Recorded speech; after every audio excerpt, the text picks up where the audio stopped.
Hi friends, ఇందాక మీకు మేత గురించి చెప్పాను కదా, ఇదే అది మేత. మళ్ళీ ఇక్కడ ఫామ్ దగ్గర కూడా ఈ మేత మనం ఉపయోగించడం జరుగుతుంది. ఈ మేతనైతే మనం కొద్దిగా పౌడర్లో వంటల్లో మనం కొద్దిగా తడుపుకుని మనం పిల్లలకైతే పెట్టడం జరుగుతుంది, ఎటువంటి ఇబ్బంది లేకుండా.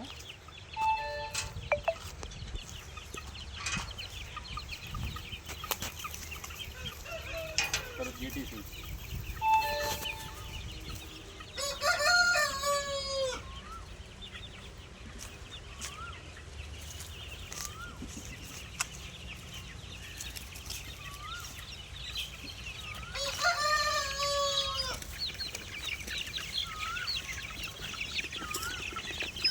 పిల్లలకి మేత చాలా బాగా ఉపయోగపడుతుంది, చాలా బాగా తింటుంది కూడా ఇది.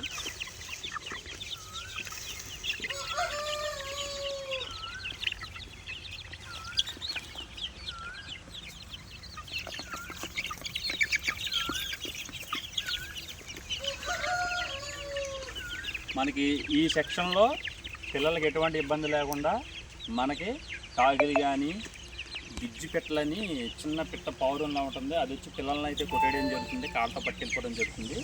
అటువంటి పిల్లలు కూడా పిల్లలకి ఎటువంటి ఇబ్బంది లేకుండా మనకి ఈ ఉన్న ప్లేస్లో అయితే మట్టి పిల్లలకి సేఫ్టీగా అయితే మనం పెంచడం జరుగుతుంది. పిల్లికి కానీ కనీసం మింగేసలు కానీ నైట్ పూట పందికొక్కులు మింగేసులు విపరీతమైన దాడి చేస్తాయి. అటువంటి విపరీతమైన దాడి గురించి మనం అయితే ఈ చెట్లను ఉపయోగించడం జరుగుతుంది.